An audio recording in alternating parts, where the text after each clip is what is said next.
읽겠습니다. 제가 먼저 읽겠습니다. 내가 자유인이 아니냐 사도가 아니냐 예수 우리 주를 보지 못하였느냐 주 안에서 행한 나의 일이 너희가 아니냐 다른 사람들에게는 내가 사도가 아닐지라도 너희에게는 사도이니 나의 사도됨을 주 안에서 인친 것이 너희라. 나를 비판하는 자들에게 변명할 것이 이것이니 우리가 먹고 마실 권리가 없겠느냐 우리가 다른 사도들과 주의 형제들과 게바와 같이 믿음의 자매된 아내를 데리고 다닐 권리가 없겠느냐 어찌 나와 바나바만 일하지 아니할 권리가 없겠느냐 누가 자기 비용으로 군복무를 하겠느냐 누가 포도를 심고 그 열매를 먹지 않겠느냐 누가 양떼를 기르고 그 양떼의 젖을 먹지 않겠느냐 내가 사람의 예대로 이것을 말하느냐 율법도 이것을 말하지 아니하느냐 모세의 율법에 곡식을 밟았더는 소에게 망을 씌우지 말라 기록하였으니 하나님께서 어찌 소들을 위하여 염려하심이냐 오로지 우리를 위하여 말씀하심이 아니냐 과연 우리를 위하여 기록된 것이니 밭 가는 자는 소망을 가지고 갈며 곡식 떠는 자는 함께 얻을 소망을 가지고 떠는 것이라. 우리가 너희에게 신령한 것을 뿌렸은즉 너희의 육적인 것을 거두기로 과하다 하겠느냐 다른 이들도 너희에게 이런 권리를 가졌거든 하물며 우리일까 보냐 그러나 우리가 이 권리를 쓰지 아니하고 범사에 참는 것은 그리스도의 복음에 아무 장애가 없게 하려 함이로다. 성전의 일을 하는 이들은 성전에서 나는 것을 먹으며 제단에서 섬기는 이들은 제단과 함께 나누는 것을 너희가 알지 못하느냐 이와 같이 주께서도 복음 전하는 자들이 복음으로 말미암아 살리라 명하셨느니라. 그러나 내가 이것을 하나도 쓰지 아니하였고 또 이 말을 쓰는 것은 내가 이같이 하여 달라는 것이 아니라 내가 차라리 죽을지언정 누구든지 내 자랑하는 것을 헛된 대로 돌리지 못하게 하리라. 내가 복음을 전할지라도 자랑할 것이 없으면 내가 부들불 할 일임이라. 만일 복음을 전하지 아니하면 내게 화가 있을 것이로다. 내가 내 자의로 이것을 행하면 상을 얻으려니와 내가 자의로 아니한다 할지라도 나는 사명을 받아노라. 다 같이 읽겠습니다. 그런즉 내 상이 무엇이냐 내가 복음을 전할 때 값없이 전하고 복음으로 말미암아 내게 있는 권리를 다 쓰지 아니하는 이것이로다. 아멘. 기도하겠습니다. 하나님 오늘도 정말 우리에게 믿음 주시고 또 우리에게 이렇게 귀한 말씀의 구조를 주셔서 오늘도 이렇게 여전한 방식으로 말씀을 나눌 수 있도록 허락하신 하나님 너무나 감사합니다. 하나님 주님 오시는 그날까지 또 주님이 우리에게 힘주시는 그날까지 우리는 말씀을 묵상하며 말씀대로 적용하며 살고자 하니 주어진 인생을 가장 좋은 것에 쓰게 하여 주시고 가장 좋은 열매를 안고 주님 만날 수 있도록 주님께서 은혜를 허락하여 주시옵소서. 오늘도 말씀을 잘 듣겠습니다. 말씀하여 주시옵소서. 예수님의 이름으로 기도드립니다. 아멘. 네, 우리 성도님들 어떻게 명절을 어떻게 보내셨습니까? 저는 명절에 이제 부부싸움을 세게 했는데요. 여러분은 잘 보내셨나 모르겠습니다. 어쨌든 간에 이 명절 때문에 또 며칠 큐티 설교가 업로드되지 않았는데 엄청나게 시간이 지난 느낌입니다. 그런데 또 이 큐티라는 게 이상한 게요. 쉬면요 또 하기가 싫어져요. 그러니까 우리가 며칠 안 썼던 큐티 근육을 다시 쓰면서 다시 좀 힘차게 시작을 했으면 좋겠습니다. 자, 여러분이 오늘 말씀 1절을 보시면 바울이 말하길 나는 자유자다 라고 했고 예수님을 직접 만나 구원받기로 확정된 자가 됐기 때문에 나는 살면서 뭐든지 할 수 있는 자유가 있다라고 말합니다. 그건 사실이죠. 여러분 사도 바울이 이 구원받은 자이기 때문에 그는 자유하고 뭐든지 할 권리가 있습니다. 그리고 그 자유를 물론 자기 자신을 위해서 쓸 수 있는 권리가 있죠. 그런데 중요한 건 이겁니다. 우리에게는 분명히 어떤 것도 선택할 수 있는 이 자유가 있고 누릴 수 있는 권리가 있어요. 그런데 중요한 건 하나님이 그 자유와 권리를 줬다는 그 자체가 아니라 주신 것을 어떻게 쓰느냐가 정말 중요한 거예요. 어떻게 쓰느냐. 여러분 돈도 마찬가지입니다. 돈을 줬다는 게 중요한 게 아니에요. 그것을 어떻게 쓰느냐가 정말 중요합니다. 예를 들어서 우리나라에서는요 대통령의 권한만큼 중요한 권한이 없고 좋은 권한은 없어요. 대통령의 권한이 가장 많고 최고예요. 그런데 우리가 다 알고 있는 게 뭡니까? 권한을 가졌다는 게 중요한 게 아니죠. 잘 쓰냐 이게 훨씬 중요한 거예요. 그래서 아무리 대통령이라도 내 권한을 잘못 쓰면 패가 망신하는 것이고 잘 쓰면 만세에 빛나는 지도자가 되는 것이죠. 그러니 권리를 어떻게 쓰느냐 이것이 정말 중요한 것인데 우리가 이것에 대한 답을 찾으려면 과연 하나님이 그리스도인들에게 주신 권리와 이 자유를 어떻게 쓰는 것이 가장 좋은 것인가 이것에 대한 답을 찾으려면 오늘 말씀만 보는 게 아니라 어제 말씀이죠. 고린도에서 8장과 오늘 말씀을 좀 연결해서 봐야 됩니다. 그래서 먼저 이 결론을 내기 위해서 8장을 먼저 보고 그 다음 오늘 말씀으로 넘어와서 결론을 내려고 하는데요. 자, 그러면 우리가 어제 말씀의 메시지가 뭐였습니까? 한번 들어보세요.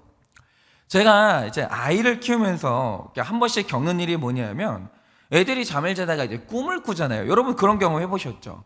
그러니까 어린아이를 기를 때 이제 아이들이 자면서 꿈을 꾸는데 그 꿈이 어떤 내용인지는 모르겠으나 애가 꿈을 꾸다가 일어나서는 굉장히 심하게 울 때가 있습니다. 그러니까 얼마나 심하게 우는지 아무리 달래줘도 울음이 그치지 않을 때가 있어요.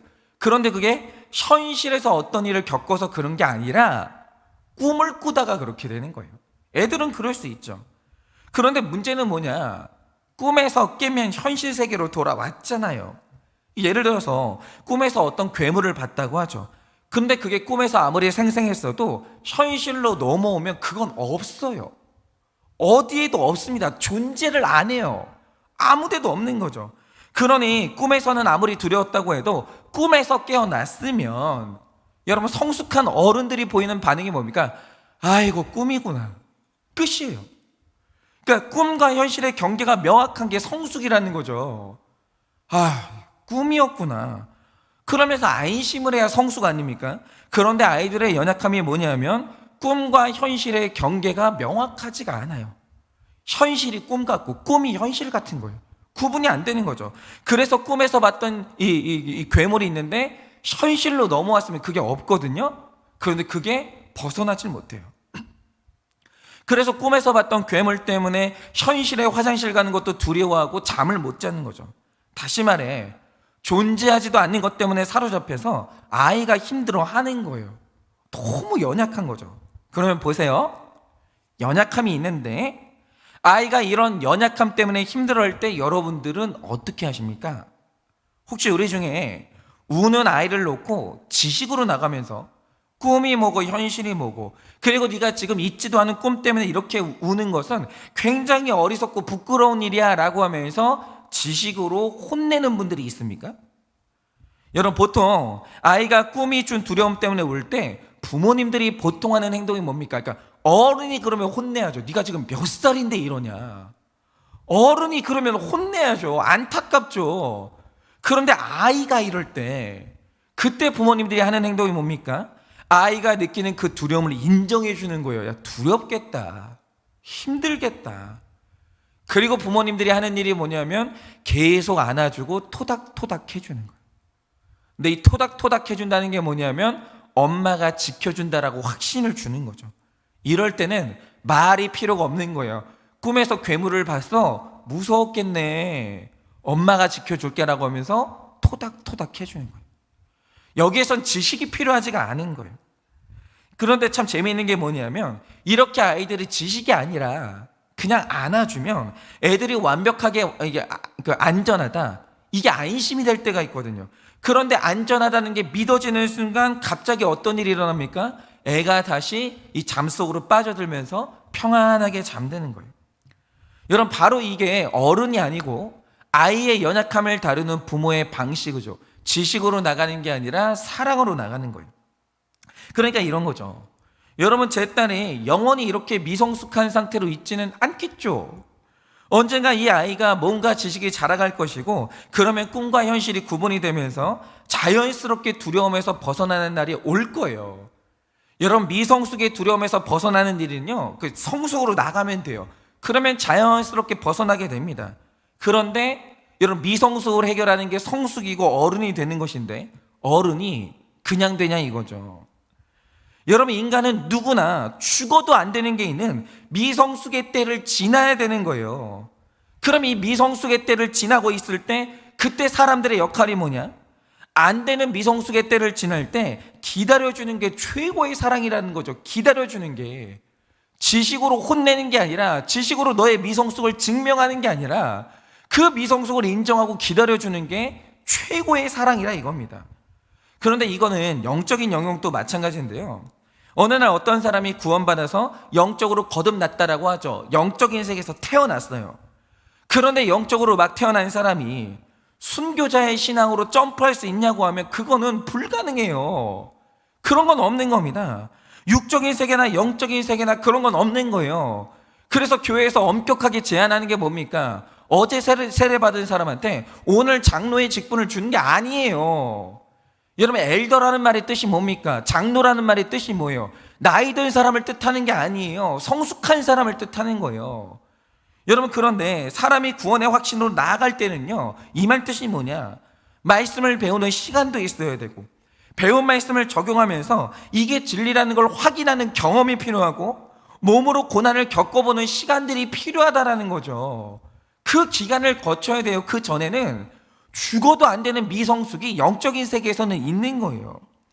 그렇게 오랜 시간이 지나야 온전한 확신과 구원의 확신과 성숙으로 나갈 수 있는 거죠. 여러분, 몸도 성장하지만 영적인 신앙도 성장하는 거예요. 그런데 성장할 때는 반드시 절대로 안 되는 미성숙의 시간을 거쳐야 되는 거죠. 그래서 신앙생활은요, 지식만으로 안 되는 게 있는 거예요. 여러분, 미성숙의 기간을 지나는 사람에게 이거 지식으로 안 됩니다. 안 되는 게 있는 거예요. 여러분, 지식으로 가르치고 혼내면 갑자기 어느 날 애가 어른 됩니까? 안 되거든요. 여러분, 부지런히 배우고 깨닫는 지식도 필요하지만 무엇보다 시간과 경험이 중요한 게 신앙이에요. 기다려줘야 돼요. 그래서 교회의 성숙한 신앙인들에게 꼭 필요한 게 뭔지 아십니까? 연약한 성도, 미성숙한 성도를 기다려주는 사랑이 교회에는 필수예요. 사랑 없는 교회는요, 아무것도 안 되는 겁니다. 그리고 제가 이 원리를 이제 하나님에게서 봤는데, 제가 이제 몇 번 말씀드렸지만 이 복음성가를 오늘 우리가 다 같이 찬양했죠. 이 하나님은 너를 지켜주시는 자, 지키시는 자, 이 찬양을 했는데 이게 그 유명한 시편 121편의 찬양이거든요. 그런데 이 시편을 읽으면서 연약한 자를 다루시는 하나님을 깊이 묵상한 적이 있었습니다. 그러니까 이 시의 배경이 이런 것이죠. 성령님이 우리 안에 임재하시기 전까지는 하나님이 이 지정하신 유일한 예배의 장소는 예루살렘 한 곳이었어요. 지금은 그렇지 않죠. 가정에서도 예배할 수 있고 직장에서도 예배할 수 있고 하지만 구약시대의 예배의 장소는 예루살렘 하나뿐이었다는 겁니다. 그래서 일어난 일이 뭐냐? 여러분, 이스라엘 민족들에게는요, 유월절, 칠칠절, 장막절이라는 세 가지의 명절이 있었거든요. 그런데 그 명절이 되면 그가 어디에 살고 무엇을 하고 있든지 반드시 명절에 제사를 드리기 위해서 예루살렘으로 와야 돼요. 그래서 외국에 살고 있던 유대인들은요, 명절 때만 되면 길고 긴 사막길을 걸어서 예루살렘으로 오는 거예요. 그런데 긴 사막길을 여행하는 동안 예배자들이 늘 불렀던 노래가 뭐냐? 바로 그게 시편 121편이에요. 그런데 중요한 건 왜 이들이 사막을 건너면서 낮의 해와 밤의 달이 너를 해치 못한다는 이 시편을 왜 사막에서 외웠을까요? 자, 보통 명절이 되면 외국에 사는 사람들은 보름 정도를 걸려서 긴 사막을 여행하게 됩니다. 그런데 그 여행의 시간 동안 유대인들이 느꼈던 감정이 뭐였을까요? 예배를 드린다는 기쁨과 기대? 혹은 고향에 간다는 설레임? 그게 아니라는 거예요. 여러분, 시편을 보면요, 사막에서 순례자들이 느꼈던 감정이 그게 아닙니다. 그들이 가장 크게 느꼈던 감정이 뭐냐? 바로 그게 두려움이에요. 왜냐하면 도대체 이 긴 길을 지나는 동안 내 신변에 무슨 일이 생길지 그게 너무너무 두려운 거예요. 사막에는 두려운 게 너무 많은 거죠. 그러니까 이 시편에서 가장 많이 나오는 말이 뭡니까? 사막에서 내가 너를 지켜주겠다는 하나님의 약속이에요. 그러니까 이들이 사막을 지날 때 도둑을 만나는 것도 두렵고, 음식이 떨어지는 것도 두렵고, 물이 떨어지는 것도 두렵고, 두려워할 만한 게 많죠. 합리적인 두려움의 대상들이 많아요. 그런데 이들이 두려워했던 대상 중에 진짜 황당한 게 하나 껴 있었던 거예요. 그게 뭔지 아십니까? 바로 이들이 두려워했던 존재 중에 밤에 달이 있는 거예요. 그런데 이들이 왜 밤의 달을 두려워했을까요? 여러분, 이 사막을 건너는 순례자들은 어쩔 수 없이 길가에서 밤이 되면 텐트를 치고 자야 했는데, 문제는 뭐냐? 그들의 머릿속에 이 달빛 밑에서 우리가 잠을 자게 되면 달의 여신에게 정신을 뺏겨서 미칠 수 있다는 두려움이 있었어요. 이 달빛꽃 공포증을 루나시라고 하는데, 그러면 하나 여쭤볼게요. 달의 여신이라는 게 있습니까? 없습니까? 없어요. 없어요. 그런데 잊지도 않은 달의 여신을 두려워하면서 잠을 못 자는 이들이 만약에 불신자라면 이해가 되죠. 그런데 잊지도 않은, 그러니까 달은 그냥 하나님이 우리를 위해서 만드신 피조물이에요. 그 이상도 이하도 아니에요. 인격이 없어요. 달빛은요, 우리가 이제 우리 지구에서 우리가 생존할 수 있도록 하나님이 만들어 두신 아주 좋은 피조물이라는 거죠. 달의 여신이 어디 있어요? 그런 게 어디 있어요? 아무것도 없죠. 그런데 잊지도 않은 달의 여신을 두려워하면서 떠는 사람이 누구냐? 놀랍게도 신자들도 두려워하는 거예요. 세상에 유일신 여호와 하나님을 예배하러 가는 사람이 달의 여신이 두려워서 밤에 잠을 못 자는 거예요. 여러분이 이 모순적인 두려움을 듣고 어떤 감정이 올라오십니까? 너무 찌질하고 한심하고 그러지 않으십니까? 지식으로 나가면요, 이렇게 한심하고 찌질한 게 없는 거예요. 그런데 놀라운 건 하나님이 내 자녀들의 연약함, 두려움에 대해서 어떻게 대처하는지 아십니까? 너는 어쩜 그러냐 이러시는 게 아니라 내가 졸지 않고 밤새도록 너를 지켜줄 거야 라고 다독여 주시는데, 절대로 네가 자는 동안 나는 졸지 않겠다라는 말씀을 2번이나 하세요. 그리고 그들을 안심시켜주면서 토닥여 주시는 거예요. 그런데 재미있는 건 너 어쩜 그렇게 안심하냐, 세상에 달의 여신이 어디 있냐, 정신 좀 차려라, 이렇게 하나님이 호통을 치시는 게 아니라 내가 졸지 않고 너를 지켜줄 거야 라고 약속하시는 하나님의 약속을 내가 노래하는데, 시편 121편을 계속 노래하는데 신기한 건 시편 121편을 이 노래하고 묵상하는 동안 그 사랑의 약속이 믿어지면서 달빛 아래서 담대하게 잠을 잘 수가 있었다라는 거예요. 여러분, 이게 내 자녀의 연약함을 대하시는 하나님 아버지의 방식이에요. 지식으로 연약함에 대해서 지식으로 설명하고 호통치는 게 아니라 믿어질 때까지 안아주시면서 기다려주시는 거죠. 여러분, 성경은 인간론이에요. 인간을 알아야 돼요. 그런데 오늘 말씀이 말하는 인간이 뭔지 아십니까? 여러분, 세상은요, 과정이 이러면 결론이 이래야 된다는 공식이 있어요. 과정이 이랬으면 결론이 이제 정형된 답이 나와야 되는 거죠. 예를 들어서 수학의 세계에서 1 더하기 1은 반드시 2예요. 다른 변수가 없어요. 2 곱하기 2는 4예요. 그게 공식이고 이 공식이 지식이에요. 다른 변수는 없다라는 거죠. 그런데 이상하게 사람의 마음은요, 공식대로 되지가 않아요. 사람이요, 정답대로 못 살아요. 그게 사람입니다. 예를 들어서 신자라고 하면 그 사람 안에 있는 공식이 뭡니까? 하나님이 계세요. 이 믿음이 없으면 불신자죠. 그런데 우리는 분명히 하나님이 계시다는 걸 알아요. 그리고 내가 믿는 하나님이 전능한 분이라는 걸 알아요. 그런데 그 전능한 분이 나를 사랑해요. 이게 우리의 지식이죠. 자, 그러면 이 공식 끝에 나와야 되는 신자의 답이 뭡니까? 그 하나님 때문에 나는 두려움이 없고 걱정, 근심이 없는 게 당연히 나와야 되는 정답 같죠. 그런데 이상하게 인간은요, 분명히 정확한 지식과 공식을 가지고 있어요. 그런데 정답대로 못 살아요. 정답대로 못 살아요. 여러분, 우리에게 가지고 있는 이 가정의 정답이 뭡니까? 나는 하나님을 믿는 사람인데 하나님이 나에게 한 남자, 한 여자만 허락했어요. 그러면 그 사람하고 평생 살아가고 사랑하는 게 우리의 정답이죠. 그런데 이 인간의 이상한 모습이 뭐냐? 공식을 알아요. 정답대로 못 살아요. 자꾸 다른 사람에게 눈길이 가고 그 사람에게 마음이 가요. 이상해요. 사람은요, 정답대로 못 살아요. 늘 변수가 있어요. 그런데 이 변수를 만들어내는 게 뭐냐? 바로 그게 연약함이에요. 여러분, 제가 하나 여쭤볼게요. 정답대로 사는 사람이 있어요? 공식이 있죠. 다 알아요. 그런데 내가 아는데 그 정답을 내놓고 사는 사람이 있냐고요. 그런 사람이 없어요. 저는 목사예요. 목사면 사랑이 많아야 되죠. 욕심이 없어야 되죠. 혈기가 없어야 되죠. 안 돼요. 그러면 안 된다는 거 알죠. 아는데 이상한 게 뭐냐? 정답대로 못 살아요. 그런데 우리가 정답대로 살지 못한다는 말의 뜻이 뭐냐? 우리가 연약해요. 그게 안 되는 거예요. 여러분, 제가 얼마 전에 깜짝 놀란 게, 제가 신학생 때 정말 존경했던 목사님이 계시거든요. 아니, 신학생 때만 그런 게 아니라 지금도 존경해요. 그래서 이분이요, 이름만 들으면 다 알아요. 여러분 이름만 들으면 다 아는 목사님이에요. 그런데 이분이 특별히 뭘로 유명하시냐면 돈의 영역에서 믿음을 입증한 분으로 유명해요. 이분은요, 돈의 영역에서 넘어진 적이 없는 분이에요. 그런데 여러분, 사람에게 가장 힘든 문제가 돈 문제이기 때문에 돈에서 하나님 앞에 믿음을 입증했으면 볼 것도 없는 거예요. 진짜 믿음이 좋은 분이에요. 그러면 이렇게 믿음이 좋은 분이면 구원의 확신이 있을까요, 없을까요? 있죠.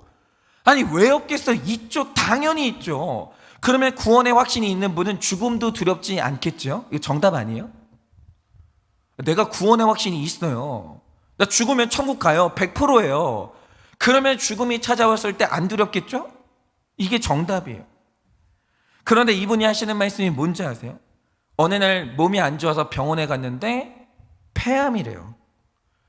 그런데 암이라는 말을 듣는 순간 나 구원의 확신 있어요. 하나님 믿어요. 근데 두렵대요. 두렵더래요. 그러면서 심지어 이 간증을 하시면서 암이 두렵다고 우시는 거예요. 여러분, 이게 바로 인간 안에 있는 연약함이라는 변수예요. 인간은 약해요. 그래서 지식이 있어요. 공식이 있어요. 정답대로 못 살아요. 그런데 여러분, 모든 인간에게는, 여러분의 자녀와 여러분의 배우자에게는 이 연약함이라는 변수가 있고, 그래서 인간은 언제나 정답대로 사는 게 아니라 황당한 실수를 저지르는 거예요. 모든 인간이 다 그래요. 이게 인간론이에요. 그래서 인간이요, 정답을 내놔야 되는 지식으로 나가잖아요. 싹 다 죽는 거예요. 어떻게 살아요? 여러분, 만약에 하나님이 지식으로 우리를 대했잖아요. 우리 다 죽어야 돼요.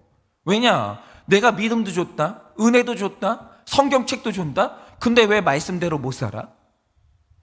아무도 정답을 내놓는 사람이 없는 거예요. 지식으로 나가잖아요. 다 지옥 가야 돼요. 그런데 여기서 우리 하나님이 감격적인 게 뭐냐? 우리 아버지 하나님은요, 사람의 연약함을 멸시하거나 한심하게 여기지 않는다라는 거예요. 인간 안에 변수가 있다는 걸 알아요. 믿음대로 못 살아요. 정답대로 못 살아요. 하나님은 연약해서 밤잠을 못 자고 두려워 떠는 자녀들에게 혼내시는 게 아니라 졸지 않고 지켜준다고 약속하면서 믿어질 때까지 안아주시는 거예요. 하나님이요, 지식으로 나가는 게 아니라 사랑으로 나가시는 거예요. 그러니까 이 연약함이 있을 때 그 연약함을 지식으로 정죄하는 게 아니라 기다려주는 게 사랑인데, 그래서 교회는 언제나 지식 위에 사랑이 있는 거예요. 지식이 필요 없다는 말이 아닙니다. 지식은 굉장히 중요해요. 그런데 지식 위에 사랑이 있는 거예요. 그래서 판단과 무시가 가득 찬 공동체가 아니라 체휼과 기다려줌으로 채워지는 공동체가, 그게 교회라는 거죠. 그런데 오늘 말씀에 나오는 고린도 교회의 문제가 뭐였냐? 어느 교회나 다 그렇듯이 고린도 교회 안에도 수준이 높은 사람과 수준이 낮은 사람이 함께 어울려 살았어요. 우리 가정에도 그래요. 수준 높은 사람이 있고요, 수준 낮은 사람이 있어요. 교회도 그렇고 목장도 그렇고 다 그렇습니다. 수준이 다 달라요. 그런데 이 교회의 미성숙이 가장 나타났던 문제가 뭐냐면, 내 안에서 미신과 우상을 어떻게 처리할 거냐, 이게 또 문제로 떠오르는 거예요. 미성숙하니까요, 우상이 두렵고 미신이 두려운 거예요. 말하자면 이런 거죠. 우리가 얼마 전에 이제 추석 명절을 보내는데 아마 각 가정에서 제사를 지낸 분들이 있을 겁니다. 그런데 제가 하나 여쭤볼게요. 세상에 조상신이라는 게 있습니까, 없습니까? 그런 건 아예 존재하지 않아요. 아예. 여러분, 아니, 우리 조상들이 다 죽었는데 어떻게 신이 돼요? 신이면 왜 죽어요? 그런 건 없는 거예요. 조상신은 없어요. 여러분, 우리 조상들은요, 죽어서 천국 갔거나 지옥 갔지 이 땅에 지금 배회하지 않아요. 있는 건 그냥 귀신밖에 없는 거예요. 조상신이라는 건 아예 없어요. 그러니까 우리가 제사를 지낸다고 아무리 음식을 차려도요, 그걸 먹으러 오는 귀신이나 조상신 같은 거는 없어요. 그러니까 예전에 무슨 무당 출신이었다가 목회자가 됐다는 어떤 분들이 있는데, 그분들이 제사 음식 먹으러 오는 귀신이 있다 이런 말을 썼거든요. 사도 바울이 없대잖아요. 사도 바울이. 아니, 없는 거예요. 없다고요. 그러니까 성경이 그렇게 말하니까 믿으시면 돼요. 여러분, 제사 음식은요, 그냥 허공에 바치는 음식이에요. 그냥 먹으시면 되는 거예요. 이게 바로 귀신에 대한 그리스도인들의 공식이죠. 그런데 보세요. 이 당시 고린도 지역에는요, 상당히 많은 신당이 있었는데, 이방 신당에 제사를 드리러 가면 꼭 하는 절차가 뭐냐? 제사를 드리러 가는 사람이 푸짐한 고기를 챙겨가요. 그리고 그 고기를 제사를 드린 다음에 신당 안에서 고기를 먹어요. 그런데 고기를 신당 안에서 먹는 이유가 뭐냐? 내가 고기를 먹을 때 그 신당의 신이 와서 나와 함께 음식을 나눠 먹는데, 신과 내가 같은 음식을 먹으면 그 신과 내가 하나가 되는 거예요. 그리고 신이 나에게 필요한 복을 주는 거죠. 그래서 신당에서는요, 고기를 먹는 행사가 굉장히 중요했어요. 그런데 너무 웃기지 않으세요? 그들이 말하는 신이 영적인 존재인데, 영적인 존재가 왜 고기를 먹어요? 영적인 존재가 뭐 소화기관이 있어요? 뭐가 이빨이 있어요? 뭐가 있어요? 어떻게 고기를 먹어요? 말도 안 되는 미신이거든요. 그런데 그 당시 사람들이 너무 연약해서 그걸 믿어요. 그런데 어떤 사람들이 그런 제사 문화 속에 살다가 교회를 온 거예요. 그리고 예수님을 믿게 된 거죠. 그래서 말씀을 듣는데 사도 바울이 설교 중에 그러는 거예요. 세상의 신은 우리 여호와 한 분뿐이고, 그래서 여러분이 이 바친 제사 음식을 먹는 귀신은 없다. 그런 신은 없다. 그러니 안심하고 제사 고기를 먹어도 된다. 이런 가르침을 주었거든요. 그럼 공식이 뭐예요? 그걸 믿고 편하게 어떤 고기든 먹는 게 하나님이 원하시는 답이잖아요. 그렇게 살면 되잖아요. 그런데 고린도 교회 안에 믿음이 연약한 성도들이 있었는데 그들이 그게 안 돼요. 놀랍게도 그게 안 돼요. 말씀을 들었으니까 맘 편하게 고기를 맛있게 먹으면 될 것 같은데, 이걸 먹으면 귀신이 들러붙을 것 같은 두려움이 있는 거예요. 못 먹겠는 거예요. 그리고 내가 이 고기를 먹으면 귀신하고 교제를 나눴다는 죄책감에서 벗어나지를 못하는 거예요. 이상하죠? 귀신 없어요. 이 고기를 먹는 귀신이 없다고요. 그런데 마치 내 앞에 귀신이 있는 것 같고, 나와 함께 고기를 먹는 것만 같고, 그 상상과 두려움에서 벗어나지를 못하는 거예요. 그래서 내가 제사 음식을 먹는 것도 괴롭지만, 제사 음식을 먹는 다른 성도들을 보면서 걱정되고 두려움이 되고 정죄가 다 자꾸 드는 거예요. 그러니까 교회에서 가장 약한 사람이 누구냐? 어린애가 아니라 믿음이 없는 거예요. 믿음이 없으면요, 존재하지도 않는 것 때문에 괴로워하는 거예요. 그런데 여기에서 고린도 교회 성도들의 문제가 뭐였냐? 이들 중에는 귀신이 없다는 게 믿어져서 너무 편하게 제사 음식을 먹는 사람들도 있었어요. 수준이 높은 거죠. 그런데 그들이 볼 때 믿음이 없어서 제사 음식을 먹지 못하는 성도들을 볼 때 그들의 마음이 뭐였냐? 너무 찌질해 보이는 거예요. 귀신이 없는데, 이 고기는 그냥 맛이 좋은 고기일 뿐인데 도대체 교회를 다니는 인간들이 왜 이걸 못 먹는가? 왜 벌벌 떠는가? 그게 지식으로 나가니까 너무 무시가 되고 찌질해가지고 볼 수가 없는 거예요. 볼 수가. 그러니까 하는 행동이 뭐냐? 제사 음식이 너무 두렵고 힘든 사람들 앞에서 잘 봐봐, 그러면서 고기를 막 씹어 먹는 거예요. 그런 다음에는 이 고기를 그 연약한 사람들한테 들이대더니 믿음이 있으면 증명해봐, 이거 빨리 먹어봐, 먹으라고, 왜 안 먹냐고 호통을 치는 거예요. 그러니까 고린도 교회 연약한 성도들이 너무너무 힘이 드는 거예요. 자꾸 지식으로 나오면서 정답을 들이대고 뭐 정답대로 행동하지 않으면 혼을 내니까 너무너무 힘든 거죠. 그러니까 이걸 적용하자면 이런 겁니다. 우리 중에는 진짜 믿음이 좋아서 식구가 죽으면요, 그 죽음 앞에서 천국 갔다고 찬송하고 할렐루야 하시는 분들이 있어요. 좋은 믿음이죠. 대단한 분들입니다. 그런데 지금 같은 교회 안에는요, 하나님도 믿고 천국도 믿지만 아직 연약해서 사람이 죽으면 슬픔의 감정을 뛰어넘지 못하는 분들이 압도적으로 많아요. 당연히 그럴 수 있죠. 그런데 성도가 믿음이 연약해서 죽음 앞에서 슬퍼하면 그때 우리가 해야 될 행동이 뭡니까?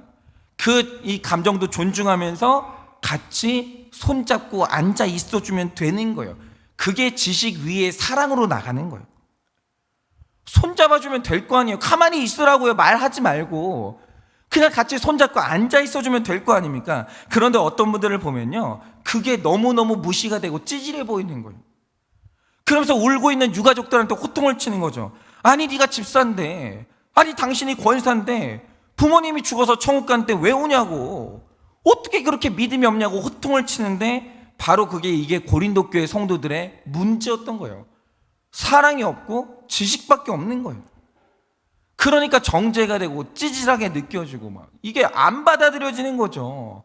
그러니까 교회가요, 연약한 사람들을 향한 무시와 조롱으로 가득 차는 거예요, 교회가. 그러니까 이게 사랑으로 아니라 지식으로 나아가면 가정이고 교회이고 공동체고 다 이렇게 되는 거예요. 찌질해서 볼 수가 없는 거예요. 그런데 이 교회의 지도자인, 이 목회자인 사도 바울이 성도들에게 보여주는 게 뭡니까? 8장 13절 말씀처럼 나는 연약한 자들을 위해서 제사 음식을 안 먹겠다, 이렇게 자신의 권한을 이렇게 쓰는 거예요. 이 말 뜻이 뭐냐면, 성도들의 연약함 앞에서 지식이 아니라 사랑으로 나가겠다, 수준 높은 내가 수준 낮은 성도들에게 맞추겠다, 이렇게 나가는 거예요. 그런데 왜 이런 선언을 했을까요? 여러분, 구원은요, 연약함을 어떻게 다루는가가 진짜 중요한데, 연약함을 지식으로 대하면서 무시하고 정죄하면 구원은 좌절되는 거예요. 그러니까 우리 가족 중에 어떤 사람이 죄를 짓는다고 하죠. 지식으로 나가면 하는 말이 뭡니까? 이 사탄아, 이러는 거예요. 이 사탄아, 이 귀신아, 이 귀신 씌워가지고 이렇다라고 하면서 정죄를 하는 거예요. 그러면 이제 좌절되는 거죠. 근데 연약함을 사랑으로 기다려주면 바로 거기에서 구원의 열매가 나오는 거예요. 여러분, 어거스틴의 어머니 모니카가 그랬죠.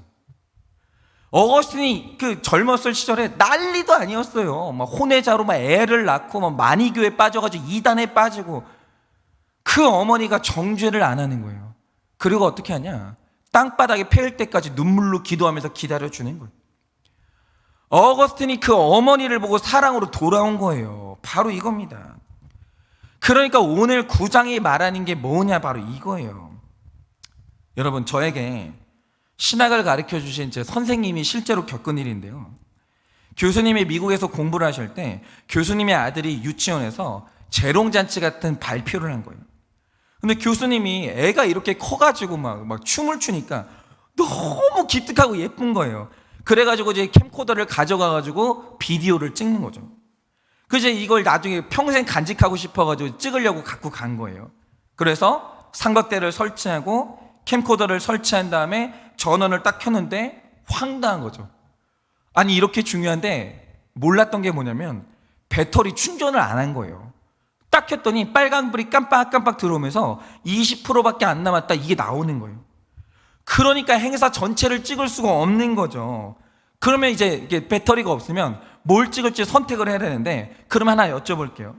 그 많은 행사가 남아있는데 20%밖에 없어요, 배터리가. 그럼 그 많은 행사 중에 뭐 찍어야 되겠습니까? 당연히 내 아들 영상을 찍어야 될 거 아니에요.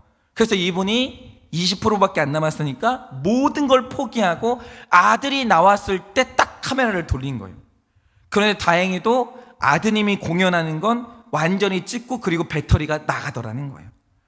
그래서 너무 감사하게도 내 아들의 가장 사랑스러운 순간을 영원히 담을 수가 있었고, 지금도 그걸 보신다는 거예요. 얼마나 감사한지. 그 20% 남아있는 걸 가지고 이걸 찍었으니까 지금도 그것 때문에 감사하고 즐기고 있는 거예요. 그런데 생각을 해보세요. 만약 그 캠코더에 배터리가 얼마 남았는지 알려주는 기능이 없다라고 하죠. 그러면 어떤 일이 일어나겠습니까? 무분별하게 행사에 처음부터 카메라를 돌리다가 정말 중요한 내 아들 영상이 나올 때는 딱 멈추는 거예요. 찍을 수가 없는 거죠. 이걸 보고 우리는 낭비라고 하는 거예요. 낭비. 내 아들 찍으려고 캠코더를 가져갔는데 세상에 몇 프로가 남았는지 모르니까 이상한 거 찍다가 내 아들 영상을 못 찍는 거예요. 이걸 보고 우리는 낭비라고 하는 거죠. 내 아이 인생의 그 순간은 딱 한 번뿐인데 이걸 못 남기면 얼마나 억울하겠어요. 그런데 이 일을 겪고 나서 목사님이 집에 와서 들었던 생각이 뭐냐? 아, 사람에게 남아있는 수명이 얼마인지 알 수 있으면 너무 좋겠다라는 거예요. 왜냐? 사람이 오늘도 인생을 향방 없이 협의할 때 그렇게 하는 이유가 뭐겠습니까? 인생을 낭비하는 거예요. 그렇게 하는 이유가 뭐겠습니까? 자기 인생에 남은 수명이 얼마인지를 모르니까 내 남편하고 싸우고 내 아내를 정죄하고 내 자식을 쥐어 박는 거예요. 얼마 남아있는지를 모르니까 그런 데다 허비하고 있는 거예요. 이상한 데다가. 이 귀한 날들을 허비하다가 결국 가장 중요한 내 사명을 완수하지 못하고 마지막에 내 수명의 끝날을 맞이하는 사람이 얼마나 많은지를 몰라요. 그래서 시편 90편 12절을 보면 시인이 하나님께 소원하는 한 가지가 뭔지 아십니까? 우리에게 우리 날 계수함을 가르치사 지혜로운 마음을 얻게 해달라는 거예요. 뭡니까? 지금 자기의 남은 수명이 얼마인지 알려달라는 게 아니에요. 시인이 말하는 건 내 인생이 짧다는 걸 기억나게 하셔서 가장 중요한 일을 선택할 수 있도록 지혜를 달라, 이거예요. 가장 중요한 일을 내 권리와 내 자유에 쓰는 게 그렇게 중요한 거예요. 그래서 사도 바울이 늘 가지고 살았던 신앙이 뭔지 아십니까? 그게 바로 종말론적인 신앙이에요. 내 인생의 남은 날수를 내가 알 수가 없기 때문에 시간을 가장 지혜롭고 유용하게 쓰는 방법이 뭐냐, 이걸 늘 고민하고 살았다라는 거죠. 주님이 내일 당장 오실 수도 있고 내 개인의 종말이 예고도 없이 닥칠 수 있다는 그 종말론적인 신앙을 가질 때 인생을 미련한 데 쓰는 게 아니라 가장 중요한 데 내 시간과 자유와 권리를 거기에다 쓰는 거예요. 이게 바로 9장 전체의 내용인데 사도 바울이 1절에서 11절까지 쭉 말하는 게 뭡니까? 내가 누구보다 지식인이고 나도 누리고 싶은 권리가 있다라는 거예요. 내가 권리가 얼마나 많은지 몰라요. 그런데 우리가 이 땅을 살면서 내 인생과 시간을 가장 잘 쓰는 방법이 뭐냐라는 거예요. 뭐냐? 그게 바로 8장과 9장에 걸쳐서 나오는 거예요. 인생이 짧은데, 인생이 제한되어 있는데 가장 인생과 권리를 잘 쓰는 방법이 뭐냐? 지식으로 나가는 게 아니라 사랑으로 나가라는 거예요. 예를 들어서 우리가 이제 외도를 하면, 우리가 아니죠, 하여튼 누군가가 외도를 하면 보통 걸려요. 그냥 남자분들은 꼭 아세요. 바람 피면 걸려요. 그러니까 그거 하고 바람 피시라는 거죠. 바람 피잖아요. 걸려요. 그런데 그 중에서도 배우자가 외도를 하고 있다는 게 가장 많이 들키는 게 어디냐면 문자가 들통나면서 결국 들키는 거예요. 그런데 이때 복수하고 싶고 이혼할 때 위자료를 많이 받으려면 그때 해야 될 일이 뭐겠습니까? 그 문자 내용을 전부 뒤져가지고 사진 찍어놓고 그 지식으로 상대방을 정죄하는 거예요. 지식을 확보하는 거예요. 그 지식을 확보해서 재판에 활용하면 얼마나 통쾌하고 좋겠습니까? 내가 이기는 거예요. 여러분, 이기고 싶으면 지식으로 나가면 돼요. 지식으로 나간다는 건 이런 거예요. 그런데 만약 내 배우자의 영혼 구원을 포기할 수 있고 포기할 수 없고 가정을 지키려면 그 문자 내용을 안 봐야 돼요. 사랑하면 지식을 포기해야 돼요. 안 봐야 돼요. 일단 외도할 때 문자 내용을 보면 너무 상처를 받아서 잊을 수가 없고요, 용서가 안 되기 때문에 사랑하고 용서하기를 원한다면, 또 가족의 구원을 원한다면 문자를 안 보고 덮어야 돼요. 지식을 제한하고 사랑으로 나가야 돼요. 그런데 바로 이게 연약함을 앞에 놓고 지식이 아니라 사랑으로 나가는 적용인데, 이런 말을 하면 불신자들은 난리가 나죠. 왜 바보처럼 내가 그렇게 살아야 되냐라는 거예요. 그런데 오늘 바울이 하는 말이 뭡니까? 18절 말씀처럼 나도 화낼 권리가 있고 나도 복수할 권리가 있어요. 내 인생 즐길 권리가 있어요. 그런데 그게 잘 쓰는 거냐 이거죠. 그 권리를 나는 복음을 위해 권리를 다 쓰지 않고 오직 사랑으로 나가겠다라는 거예요. 왜냐? 그게 인생을 가장 잘 쓰는 방법이다, 그거예요. 마찬가지로 지금 우리 성도님들의 삶에도 연약한 배우자, 연약한 자녀, 연약한 부모님이 계실 텐데, 그 연약함을 대할 때 내 행복을 위해서 지식으로 나가 권리를 찾으시겠습니까? 아니면 사랑으로 나가서 내 권리를 내려놓고 영혼 구원을 이루시겠습니까? 우리는 어떤 것도 행할 권리가 있고 자유가 있어요. 그런데 그 권리를 가장 값지게 쓰는 방식이 뭐냐라는 거죠. 지식이 아니라 사랑으로 나가고 영혼 구원을 위해 권리를 포기하는 거예요. 그게 인생을 가장 잘 쓰는 거예요. 그래서 여러분, 오직 오늘도 사랑으로 나아가 영혼 구원을 이루어서 이 인생을 가장 값지게 쓰시는 하루 되시기를 예수님의 이름으로 축원합니다. 오늘 수요일이니까 적용 질문 드리겠습니다. 지금 내 삶에 찌질하고 미성숙한 사람은 누구입니까? 지금 내 삶에 찌질하고 미성숙한 사람은 누구입니까? 그들의 미성숙한 모습이 구체적으로 무엇입니까? 자녀가 말썽을 부립니까? 아내가 낭비를 합니까? 남편이 외도를 했습니까? 뭘까요, 구체적으로? 나눠보세요. 그들의 미성숙에 대해서 지식으로 나가 정죄하십니까? 사랑으로 기다려주십니까? 그들의 미성숙에 대해서 지식으로 나가 정죄하십니까? 사랑으로 기다려주십니까? 그리고 오늘 내 안에서 벗어나지 못하는 나의 미성숙한 부분은 어디입니까? 무엇일까요? 그거를 이번 주 부부 목장, 여자 목장에서 나눠보시면 너무 좋겠습니다.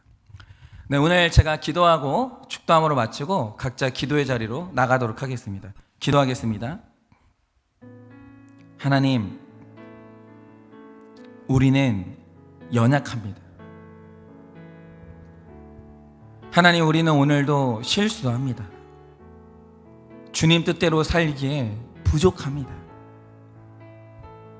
하나님, 오늘도 우리 모두가 한 사람도 빼놓지 않고 정답대로 살지 못하는 이 연약함을 가지고 있는데, 하나님, 우리에게는 지식으로 나아가 그에게 정죄하고 복수하고 나의 행복을 찾아서 떠날 그 권리도 있고, 나는 그 연약함을 사랑으로 기다려주면서 사랑으로 덮고 감당하기로 결정하는 그 권리도 있습니다.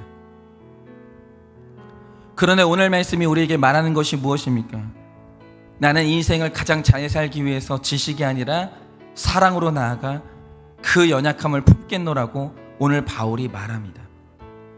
하나님, 오늘도 인생에서 가장 좋은 선택을 하게 하여 주셔서 사랑으로 내 배우자와 자녀들의 연약함을 품게 하시고 그것들을 감당하게 하셔서 영혼 구원을 이루고 가정 중수를 이루는 그런 값진 하루를 살 수 있도록 주님의 은혜를 허락하여 주시옵소서. 지금은 우리 주 예수 그리스도의 은혜와 하나님 아버지의 그 크신 사랑과 성령님의 위로하시고 교통하여 주시는 그 역사하심이 오늘도 사람의 연약함 앞에 지식으로 나가는 것이 아니라 사랑으로 나아가 오늘도 나의 영혼 구원을 이루고 또 내 가정을 중수하기를 원하는 우리 모든 사랑하는 성도들의 머리 위에 지금으로부터 영원 무음토록 함께 있을지어다. 아멘.